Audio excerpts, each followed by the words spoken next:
जय हिंद दोस्तों, competition zone में आपका स्वागत है। डेली के सेशन का जो करंट अफेयर का चलता है उसको पुनः हम लोग सुचारू रूप से चालू करते हैं। आज का जो करंट अफेयर है वह है आपका 16 मई का, और 16 मई का पहला क्वेश्चन देखते हैं। पहला क्वेश्चन है, भारत का पहला मेगा ग्रीनफील्ड शिपयार्ड किस स्थान पर विकसित किया जाएगा? इसका सही आंसर है थूथुकुडी। इसका सही आंसर होगा थूथुकुडी में। ठीक है, चलते हैं इसका व्याख्या की ओर। व्याख्या समझिए। स्थान के बारे में बता रहा है कि यह mega greenfield shipyard Thoothukudi Tamil Nadu में स्थापित किया जा रहा है। प्रकार की बात करें तो यह भारत का पहला मेगा ग्रीनफील्ड शिपयार्ड होगा। बात करें साझेदारी देश का तो इस शिपयार्ड को दक्षिण कोरिया, ध्यान दीजिएगा, दक्षिण कोरिया के सहयोग से विकसित किया जा रहा है। ठीक है, चलिए आगे बढ़ते हैं। नेक्स्ट क्वेश्चन है, वनों पर संयुक्त राष्ट्र मंच UNFF21 का 21वां सत्र कहाँ आयोजित किया जाएगा? इसका सही आंसर है आपका न्यूयॉर्क में। ठीक, चलिए आगे बढ़ते हैं। इसका व्याख्या पढ़ने का प्रयास करते हैं। इसका व्याख्या है, स्थापना वर्ष के बारे में बता रहा है कि UNFF की स्थापना वर्ष 2000 में की गई थी। जनक निकाय के बारे में बात करें तो यह संयुक्त राष्ट्र आर्थिक और सामाजिक परिषद का एक कार्यात्मक आयोग है। मुख्यालय की बात करता है कि इसका मुख्यालय न्यूयॉर्क, संयुक्त राज्य अमेरिका में स्थित है। बात करें सदस्यता की तो इसकी सदस्यता सार्वभौमिक है, यानी संयुक्त राष्ट्र की सभी सदस्य देश के इसके भाग लेते हैं। बात करें भारत की स्थिति का तो भारत की स्थिति, भारत UNFF का एक संस्थापक सदस्य है, यानी कि फाउंडिंग मेंबर के रूप में भारत को सदस्य के रूप में मान्यता दिया गया है। ठीक है, चलिए नेक्स्ट क्वेश्चन देखते हैं। संवाद, कलाम और कवच 3.0 सेमिनार के तीसरे संस्करण का उद्घाटन कहाँ किया गया? तो इसका सही आंसर है आपका कोलकाता में। आप देख रहे हैं यहाँ पर जो पिक्चर दिया गया है उसमें कलाम और कवच 3.0 इवेंट में शामिल हुए CDS अनिल चौहान। इसका व्याख्या के बारे में देखते हैं। इसका व्याख्या को समझने का प्रयास करते हैं। आयोजन स्थल, इस तीसरे संस्करण का सफल आयोजन कलकत्ता, पश्चिम बंगाल में किया गया है। इसका जो फोकस है, इस वर्ष की चर्चाएं मुख्य रूप से बदलते भू राजनीतिक परिदृश्य में तटीय सुरक्षा, सीमा प्रबंधन और स्वदेशी रक्षा विनिर्माण पर केंद्रित किया गया है। यहाँ ध्यान देने वाली बात है इसका मुख्य थीम या फोकस को। इसमें फोकस की बात करता है कि इस वर्ष की चर्चाएं मुख्य रूप से बदलते भू राजनीतिक परिदृश्य में तटीय सुरक्षा बात रखता है, तटीय सुरक्षा का। और दूसरी बड़ी बात वो लिखा है सीमा प्रबंधन और स्वदेशी राज्य विनिर्माण और केंद्रित थी। ठीक है, कवच 3.0 का क्या है इसके बारे में समझते हैं। कवच 3.0 के बारे में समझने का प्रयास करेंगे। और बता रहा है कि मूल संकल्पना कवच सेमिनार सेना, नौसेना, वायुसेना और तटरक्षक बल के बीच संयुक्त सैन्य तालमेल को बढ़ावा देने वाली एक राजनीतिक पहल है। रेलवे से अंतर यानी महत्वपूर्ण भ्रम सुधार के बारे में बताया गया है कि ध्यान रहे कि एक कवच भारतीय रेलवे का संचालित ट्रेन सुरक्षा सिस्टम भी है। एक कवच जो है वह बोलता है कि रेलवे से जुड़े हैं, जो रेलवे के भारतीय रेलवे के संचालित ट्रेन सुरक्षा से संबंध रखता है। लेकिन रक्षा के क्षेत्र में कवच 3.0 त्रि सेवाएं के युद्ध कौशल और रणनीतिक सहयोग से जुड़ा मंच है। ठीक है, आगे बढ़ते हैं और उद्देश्य को देखने का प्रयास करेंगे। बात करें उद्देश्य का तो उद्देश्य को समझिए। यह रक्षा क्षेत्र के विशेषज्ञ, सैन्य नेतृत्व, वैज्ञानिक और शैक्षणिक संस्थानों को एक साथ लाकर राष्ट्रीय सुरक्षा चुनौतियों के लिए स्वदेशी तकनीकी समाधान खोजने का काम करता है। ठीक है, चलिए नेक्स्ट क्वेश्चन की ओर आगे बढ़ते हैं। हाल ही में common criteria development board CCDB का अध्यक्ष किस देश को चुना गया है? यह देश है आपका भारत। बढ़ते हैं इसका व्याख्या के बारे में। इसे व्याख्या नहीं दिया गया है, सिंपल क्वेश्चन था।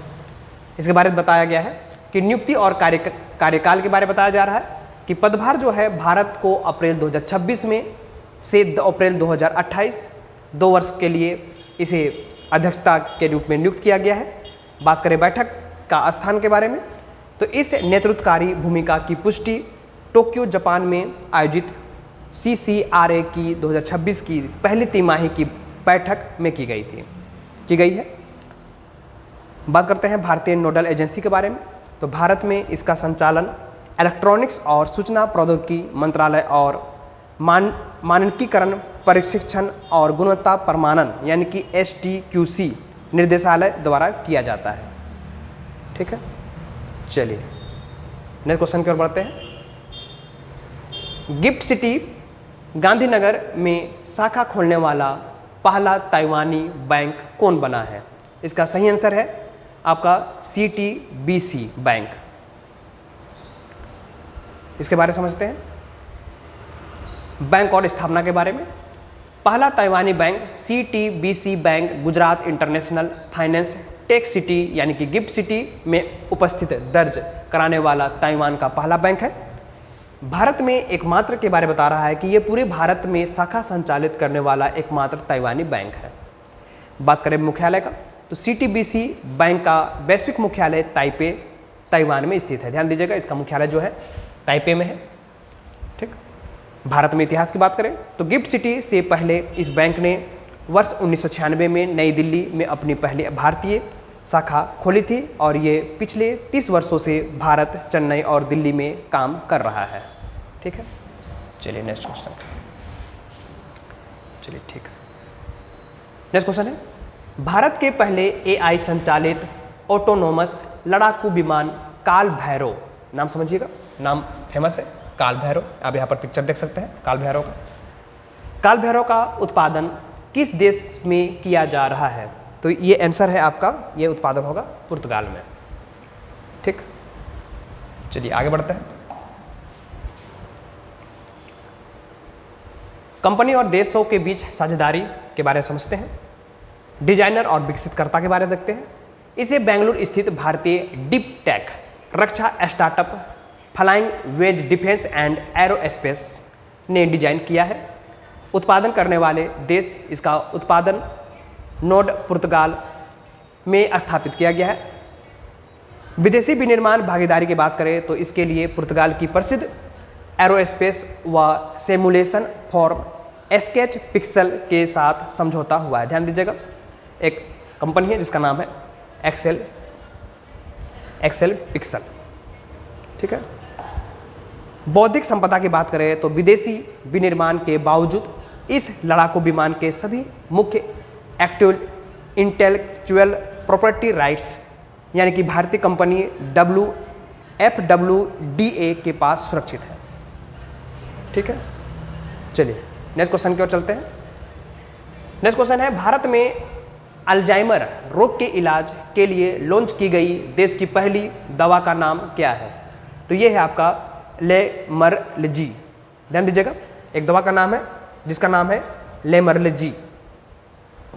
ठीक, आगे बढ़ते हैं, इसके बारे में समझने का प्रयास करते हैं। क्या है यह दवा और इसका निर्माण कौन कर रहा है? दवा का नाम और निर्माण के बारे में बता रहा है कि भारतीय ब्रांड का नाम है। इस दवा को भारत में लेमर्लजी नाम से लॉन्च किया गया है। मूल साल्ट और जेनेटिक दवा के नाम से जानने का काम करते हैं। इस दवा का वैज्ञानिक या जेनेरिक नाम डोनानेमॉक है। निर्माता कंपनी, इसे अमेरिकी फार्मास्यूटिकल दिग्गज एली लिली एंड कंपनी द्वारा विकसित किया गया है। बात करें वैश्विक ब्रांड और नामों का, तो इसी दवा को अमेरिका में केसु नाला नाम से मंजूरी मिली हुई है। ठीक है, चलिए नेक्स्ट क्वेश्चन की ओर चलते हैं। हाल ही में मिजोरम अदरक मिशन किस राज्य में लॉन्च किया गया? बहुत ही अच्छा बात है, अदरक मिशन। यहाँ बोल रहा है कि हाल ही में मिजोरम अदरक मिशन किस राज्य में लॉन्च किया गया? तो यह है आपका मिजोरम में। यहाँ आपका फोटो दिखाया गया है जिसको बता रहा है कि मिजोरम को भारत की अदरक राजधानी का दर्जा दिया जाएगा नीति आयोग के द्वारा। यहाँ देखते हैं योजना और मंत्रालय से संबंधित जुड़ी कुछ बातें। लॉन्च करने वाला राज्य जो है, इस मिशन की शुरुआत मिजोरम सरकार और केंद्र सरकार ने मिलकर की है। नोडल केंद्रीय मंत्रालय या मिशन केंद्रीय पूर्वोत्तर क्षेत्र विकास मंत्रालय के नेतृत्व में संचालित किया जा रहा है। बात करें जीआई टैग की, मिजोरम की 2 प्रसिद्ध अदरक किस्में थुंगपुई और थिंगलेडुमम को वर्ष 2021 में जीआई टैग मिल चुका है। ठीक है, ध्यान दीजिएगा, 2 अदरक किस्म है, एक है आपका थिंगपुई और दूसरा है थिंगलेडुमम। बात करते हैं नेक्स्ट क्वेश्चन क्यों। जत्रा महोत्सव मुख्य रूप से किस जिले में आयोजित किया जाता है? तो यह है आपका सुंदरगढ़। चलिए सुंदरगढ़ के बारे में समझते हैं। उड़ीसा सुंदरगढ़ जत्रा यानी जत्रा 2026 का भव्य आयोजन फरवरी 2026 में उड़ीसा के सुंदरगढ़ जिले में किया गया। इसका उद्देश्य स्थानीय लोक कला, संस्कृति और जनजातीय शिल्प को बढ़ावा देना है। ध्यान दीजिएगा, इसका उद्देश्य जो है वह बोल रहा है कि स्थानीय लोक कला और संस्कृति और जनजातीय शिल्प को बढ़ावा देने के लिए। उड़ीसा में धन यात्रा के बारे में बता रहा है कि उड़ीसा के बारगाड़ में आयोजित होने वाली धन यात्रा को Guinness book of world records के अनुसार दुनिया का सबसे बड़ा खुला थिएटर माना जाता है। ध्यान दीजिएगा, एक जत्रा है उड़ीसा के बारगाड़ में जिसे Guinness book of world record के अनुसार दुनिया का सबसे बड़ा खुला थिएटर के रूप में माना जाता है। ये भगवान कृष्ण और कंस की पौराणिक कहानी पर आधारित है। ध्यान दीजिएगा, ये जत्रा जो है वह भगवान कृष्ण और कंस से जुड़ी जितनी भी कहानी है उससे रिलेट करता है। बात करें अन्य राज्यों में, तो अन्य राज्य में भी जत्रा का आयोजन किया जाता है, जैसे कि आपका झारखंड है। तो झारखंड में बता रहा है कि झारखंड में जत्रा मेला का आयोजन होता है, जिसमें झारखंड स्थापना दिवस के अवसर पर राजधानी रांची में झारखंड जनजातीय जत्रा मेला का भव्य आयोजन किया जाता है, जिससे राज्य के 32 जनजाति की कला और लोक संस्कृति का प्रदर्शन किया जाता है। अन्य राज्यों की बात करते हैं। मध्य प्रदेश से जत्रा 2026, मध्य प्रदेश के इंदौर में फरवरी 2026 में 3 दिवसीय जनजातीय जत्रा महोत्सव का आयोजन किया गया, जो भगोरिया पर्व से ठीक एक सप्ताह पहले जनजातीय संस्कृति को प्रदर्शित करता है। बात करते हैं अन्य राज्यों के बारे में। कर्नाटक है, सुतूर जत्रा कर्नाटक के मैसूर में जनवरी 2026 में प्रसिद्ध सुतूर जत्रा महोत्सव का आयोजन किया गया, जो एक आध्यात्मिक और कृषि सांस्कृतिक उत्सव है। तो इस तरह से कहीं ना कहीं हम लोग जो है जत्रा को अलग अलग राज्यों में अलग अलग नामों से भी मनाते हैं। ठीक है, चलिए आगे क्वेश्चन देखते हैं। नेक्स्ट क्वेश्चन है, केंद्रीय मंत्रिमंडल द्वारा मंजूर भारत का पहला स्वदेशी तकनीकी आधारित semi high speed double line railway corridor कौन सा है? इसका सही आंसर है अहमदाबाद सरखेज धौलेरा कॉरिडोर। याद रखिएगा, अहमदाबाद के सरखेज है जहाँ धौलेरा कॉरिडोर में इसे संचालित किया जा रहा है। समझने का प्रयास करते हैं। इस प्रोजेक्ट को कुल 20,667 करोड़ की अनुमानित लागत के साथ मंजूरी दी गई है। बात करें लंबाई की, तो यह कॉरिडोर अहमदाबाद के सरखेज से धौलेरा के बीच लगभग 134 किलोमीटर लंबा होगा। पटरिया का प्रकार के बारे में अगर चर्चा करें तो यह एक double line broad gauge railway network होगा।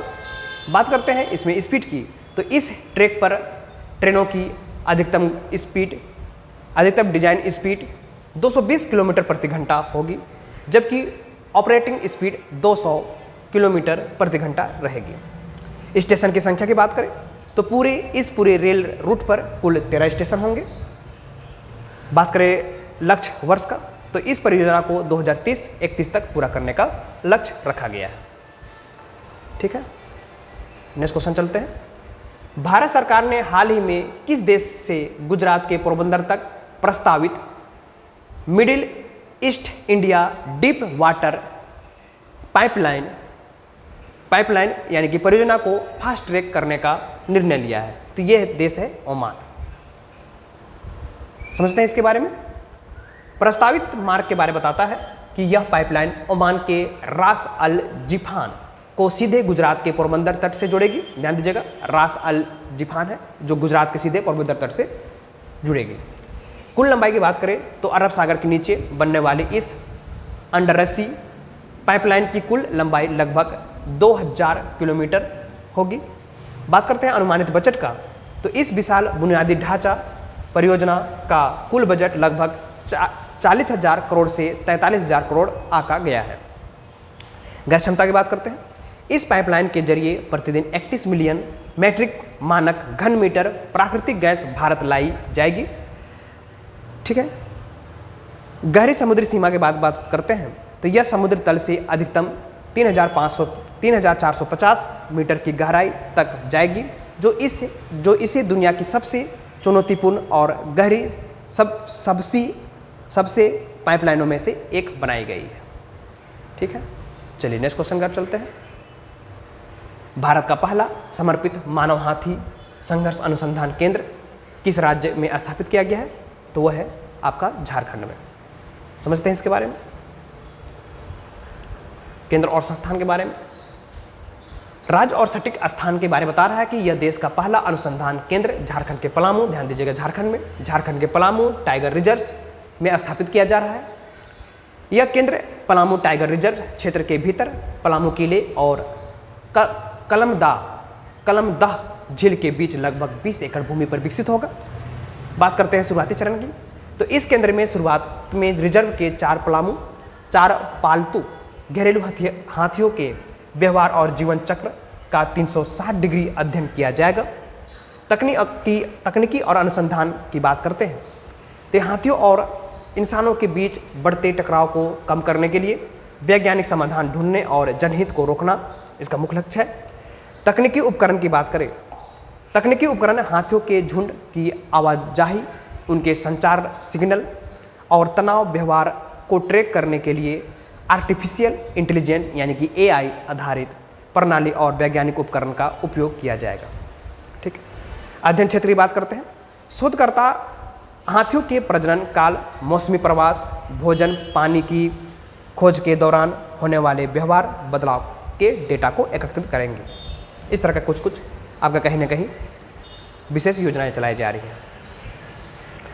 नेक्स्ट क्वेश्चन है, हाल ही में प्रेसिडेंट्स कलर सम्मान किस बल को प्रदान किया गया? तो वह है आपका NDRF। पढ़ते हैं इसके बारे में।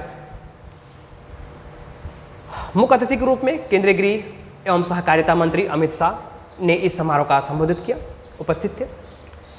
बात करें तिथि और स्थान की, यह ऐतिहासिक आयोजन 14 मई 2026 को गाजियाबाद के कमला नेहरू नगर स्थित NDRF की 8वीं बटालियन के मुख्यालय परिसर में हुआ। बात करते हैं सर्वोच्च नागरिक सैन्य सम्मान की, तो प्रेसिडेंट्स कलर राष्ट्रपति का निशान किसी भी बल को उसके शौर्य, अनुशासन, उत्कृष्ट सेवा और राष्ट्र के प्रति अटूट निष्ठा के लिए दिया जाने वाला सर्वोच्च सम्मान है। ठीक है। चलिए नेक्स्ट क्वेश्चन चलते हैं। देश में EV चार्जिंग को बढ़ावा देने हेतु घोषित राष्ट्रीय एकीकृत डिजिटल प्लेटफॉर्म का नाम क्या है? तो उसका नाम है यूनिफाइड भारत ई-रिचार्ज। समझते हैं इसके बारे में। इसे केंद्रीय भारी उद्योग मंत्रालय द्वारा लॉन्च किया गया है। बात करते हैं योजना के बारे में, तो यह डिजिटल पहल भारत सरकार के फ्लैगशिप PM ई-ड्राइव योजना के तहत विकसित की जा रही है। बात करते हैं विकासकर्ता, इसे एकीकृत प्लेटफॉर्म को विकसित करने की जिम्मेदारी महारत्न कंपनी BHEL यानी कि भारत हैवी इलेक्ट्रॉनिक लिमिटेड को सौंपी गई है। ठीक है। नेक्स्ट क्वेश्चन है, हाल ही में किस राज्य ने सऊदी अरब और UAE को अगरवुड की पहली कानूनी खेप का निर्यात किया है? तो यह आंसर है आपका असम। पढ़ते हैं इसके बारे में, क्या है इसमें व्याख्या। इस पहली कानून निर्यात खेप का कुल मूल्य 2.35 करोड़ है। मात्रा का विभाजन की बात करें तो इस शिपमेंट में 1000 किलोग्राम अगरवुड चिप्स सऊदी अरब के लिए और 12 किलोग्राम संयुक्त अरब अमीरात के लिए भेजे जाएंगे। प्रस्थान और स्थल की बात करते हैं। इस खेप को गुवाहाटी स्थित लोकप्रिय गोपीनाथ बरदोलोई अंतर्राष्ट्रीय हवाई अड्डा के कार्गो टर्मिनल से एयरलिफ्ट किया जाएगा। ठीक है। नेक्स्ट क्वेश्चन की ओर चलते हैं। भारत के AMCA कोर इंटीग्रेटेड और फ्लाइट टेस्टिंग सेंटर की आधारशिला कहाँ रखी गई? तो सही आंसर है पुट्टुटपार्थी। समझते हैं इसके बारे में। AMCA कोर इंटीग्रेटेड और फ्लाइंग टेस्टिंग सेंटर, इस अनुमानित लागत के बारे में बताया गया है कि इस ईयर इंफ्रास्ट्रक्चर प्रोजेक्ट का कुल बजट लगभग 15,803 करोड़ यानी कि 16,000 करोड़ है, जो बोलता है कि यह केंद्र लगभग 650 एकड़ के विशाल क्षेत्रों में फैला होगा। स्थान की बात करें तो पुट्टुटपार्थी श्री सत्य साई जिला आंध्र प्रदेश में स्थित है। बात करें विकासकर्ता का और संस्था की, तो इसे रक्षा अनुसंधान और विकास संगठन के तहत वैज्ञानिक विकास एजेंसी ADA द्वारा विकसित किया जा रहा है। ठीक है, तो बस आज इतना ही करंट अफेयर रखते हैं। एक अंतिम स्लाइडिंग है जो कंपटीशन जोन के द्वारा एक फाउंडेशन बैच स्टार्ट किया गया है ना। तो जल्द से जल्द आप लोग ज्वाइन कर सकते हैं और अधिक जानकारी लेने के लिए आपका जो एड्रेस है वह आपका बेड़ो के जामटोली रोड के केनरा बैंक के नज़दीक आप आके कहीं ना कहीं इंक्वायरी ले सकते हैं। चलते हैं, मिलते हैं नेक्स्ट वीडियो की ओर, है ना। जय हिंद, जय भारत।